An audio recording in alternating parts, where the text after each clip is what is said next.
காதல் மோகினி. ஏய் சூர்யா,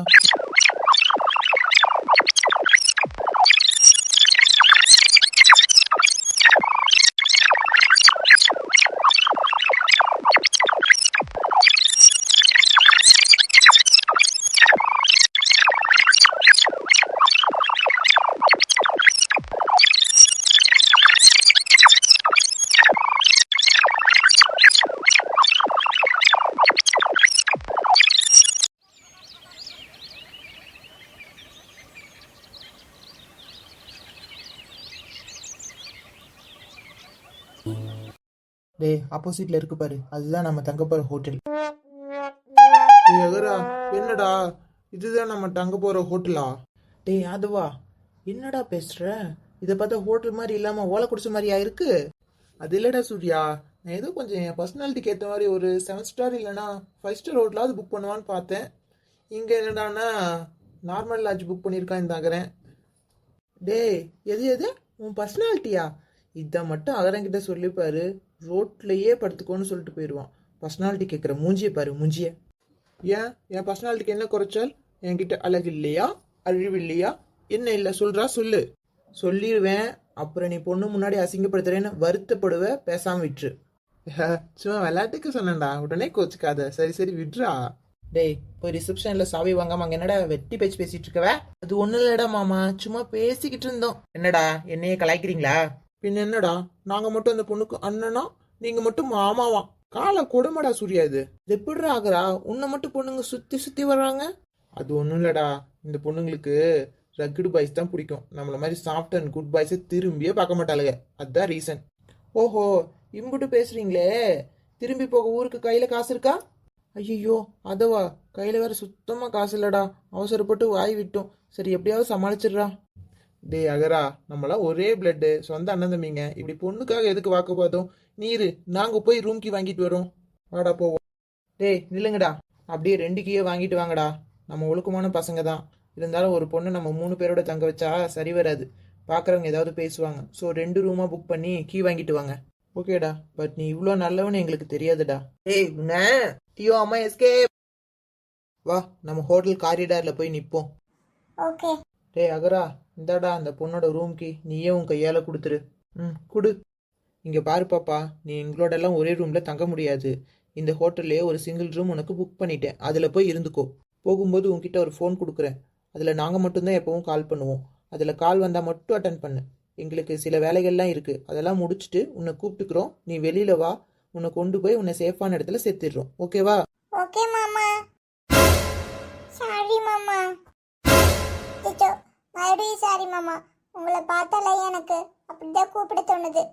ஏண்டா அவனோட தம்பிங்க தானே நாம, அப்போ அவனை மாதிரி தானே இருப்போம். இந்த பொண்ணு ஏன் அவனை மட்டும் எப்ப பாரு மாமா மாமா அப்படின்னு கூப்பிடுது? அது ஒண்ணுமில்லடா சூர்யா, அவன் நம்ம அப்பாங்க மாதிரி சுமார் அழகு, நம்மளோட அம்மா மாதிரி பேர் அழகு. அதான் அதான் ஒருத்தி கூட திரும்பி பார்க்க மாட்டாளுங்க போல. பேரழகா பிறக்காம சுமார் அழகாவே பிறந்திருக்கலாம்டா. டேய் என்னடா எப்ப பாரு 2 பேரும் லவர்ஸ் மாதிரி எங்க பார்த்தாலும் குசு குசுன்னு பேசிட்டே இருக்கீங்க. போங்கடா, போய் அந்த பொண்ணை கூப்பிட்டு போய் அதோட ரூம்ல சேஃபா விட்டுட்டு வாங்க. ஆமா ரூமுக்கு போலாம். இங்க பாருமா பாப்பா, ரொம்ப பயப்படாத, தனியா இருக்கேன்னு. நாங்க இதோ இங்க பக்கத்து ரூம்ல தான் இருப்போம், சரியா? ஏதாவதுன்னா கூப்பிடு. சரிங்க அண்ணா, நீங்க போயிட்டு வாங்க. என் மாமாவும் இப்படிதான் என்னை சேஃபா பார்த்துக்குவாரு. அவரும் அத்தையும் ஏன் என்ன தனியா விட்டுட்டு போனாங்கன்னு தெரியல. இப்ப என் பெரிய அத்தம்மாவும் அங்க என்ன பாடுபடுத்துறாங்களோ தெரியல. ஒருவேளை மாமா போட்டு அடிப்பாரோ எனக்கு கவலையா இருக்கு. சும்மாவே அத்தைய கொடுமைப்படுத்துவாரு. இப்ப நான் வேற இல்லை. என்ன நடக்குதோ கடவுளே, நீதான் அத்தம்மாவை காப்பாத்தணும். 2 நாளா பயத்திலேயே தூக்கம் இல்லாம போச்சு. இப்பதான் நான் கொஞ்சம் பாதுகாப்பா ஃபீல் பண்றேன். கொஞ்ச நேரம் தூங்கணும். தீரா மாமா, என்ன கல்யாணம் பண்ணாம விமலாத்தியை ஏன் கல்யாணம் பண்ண? என்னடி பண்றது, உனக்கு முன்னாடியே உன் அத்தையை பார்த்துட்டேன். அது மட்டும் இல்ல, அவ தான் பெரியவ. அப்போ நானும் பெரியவளான என்னையும் கல்யாணம் பண்ணிப்பீங்களா தீரா மாமா? உனக்கு ஓகேனா எனக்கும் ஓகே தான்டா குட்டி. எதுக்கும் உன் அத்தை கிட்ட ஒரு வார்த்தை கேட்டு சொல்லு. அத்தை அத்தை, நான் பெரியவளான அந்த தீரா மாமாவை கல்யாணம் பண்ணிக்கிட்டா நீயும் நானும் இதே வீட்டில் இருக்கலாம். ஏண்டி எப்போ பார்த்தாலும் என் புருஷனை வளைச்சு போடுறதுலேயே குறியா இருக்க? உனக்கு வேணும்னா இவரை மாதிரியே இருக்க வேற யாரையாச்சும் கல்யாணம் பண்ணிக்கோ. நான் என் தீரனை யாருக்கும் விட்டு கொடுக்க மாட்டேன். மாமா, சின்னத்தை நீங்க எங்க இருக்கீங்க? எனக்கு உங்களை பார்க்கணும். வாளே, அந்த பொண்ணை பத்திரமா கொண்டு போய் விட்டுட்டியா? அதெல்லாம் என்கிட்ட சொல்லி நான் கரெக்டாக செய்யாமல் இருப்பேனானே. அதெல்லாம் கரெக்டாக கொண்டு போய் விட்டுட்டேன். இன்னும் கொஞ்ச நேரத்தில் போலீஸ் இங்கே வரப்போகுது. எல்லாரும் கொஞ்சம் கவனமாக இருங்களே. எனக்கு தெரிஞ்சு இப்போ வந்துட்டாருன்னு நினைக்கிறேன். வாங்க சார், வாங்க. டீ காஃபி ஏதாவது குடிக்கிறீங்களா? டேய், என்ன எனக்கே லந்தா? டேய், நீ இந்த பக்கம் வாழ. சாரி சார், தப்பா எடுத்துக்காதீங்க. அவன் இப்படிதான் கண்டவன் கிட்டேயும் வீட்டுக்கு வந்து விருந்தாளிங்க மாதிரி விசாரிப்பான். உங்க 2 பேருக்கும் வாய்க்குழப்பு கொஞ்சம் ஜாஸ்தியா இருக்குன்னு நினைக்கிறேன். கொஞ்சம் ஸ்டேஷனுக்கு வந்தீங்கன்னா நானும் என் ஸ்டைல்ல கொஞ்சம் விசாரிப்பேன். வரீங்களா? சார், அவங்கள விடுங்க. நீங்கள் வந்த விஷயத்த கேளுங்க, நான் பதில் சொல்கிறேன். ஒன்றும் இல்லை, நீங்க இங்க தங்கியிருக்கீங்களான்னு பார்க்க தான் வந்தோம். தமிழ்நாடு போலீஸ் கிட்ட இருந்து ஆர்டர் வந்திருக்கு, அதான் பார்க்க வந்தேன். ஓகே, பார்த்தாச்சுல்ல, கிளம்புங்க. ஏம்பாம்மா, நான் இங்க என்ன விருந்தா சாப்பிட போறேன்? உங்களுக்கு ஒரு நாள் இருக்குல்ல, கையில மாட்டும் போது வச்சுக்கிறேன். டே, கொஞ்ச நேரம் வாய் வச்சுட்டு சும்மாவே இருக்க மாட்டீங்களா? சின்ன பிரச்சனையை பெரிய பிரச்சனையை கிளப்பி விடுறதுன்னா நீங்க தான். அதெல்லாம் சும்மா ஃபன்னுக்குடா ஆகுறா. ஆமா, எனக்கு ஒரு டவுட்டு. என்ன? கேளும், கேட்டு தொலையும். நம்ம எந்த நேரத்தில் உள்ளே வந்தோன்னு சிசிடிவியில் தெரியும்ல. போலீஸ் இப்போ அதை செக் பண்ண மாட்டிப்போம்ல. அந்த அளவுக்குலாம் இறங்க மாட்டாங்களே. டிபார்ட்மெண்ட்டில் இருக்க நம்ம ஆள் எல்லாத்தையும் பார்த்துக்குவோம். இப்போ இவங்க வந்துட்டு போனது கூட சும்மா ஒரு ஃபார்மாலிட்டிக்கு தான். மூளையே இல்லாத நீ இவ்வளோ யோசிக்கும்போது அவங்க யோசிக்க மாட்டாங்களா?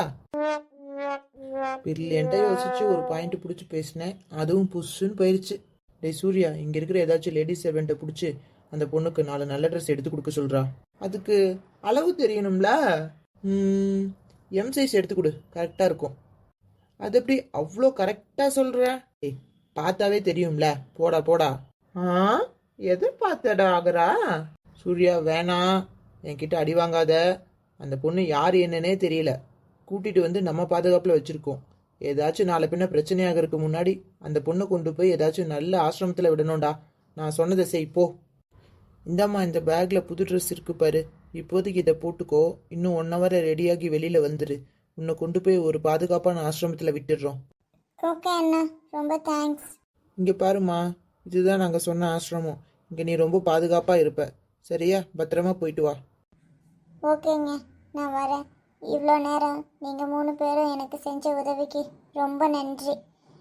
நான் இனிமேல் உங்களுக்கு கஷ்டத்தை கொடுக்க மாட்டேன். நான் வரேன். டேய் ஆதவா, அந்த பொண்ணு நம்மளை ஃபுல்லாக நம்புதுடா. பார்க்கவே பாவமாக இருக்கு. என்னடா பண்ண முடியும்? வா, நம்ம போய் நம்ம பொழப்ப பார்ப்போம். இந்த பொண்ணை பார்த்ததுலேருந்தே மனசுக்கு ஒரு மாதிரி இருக்கு. முடிஞ்ச அளவுக்கு இவளை விட்டு விலகி இருக்கிறது தான் நல்லது. Akhara, be careful.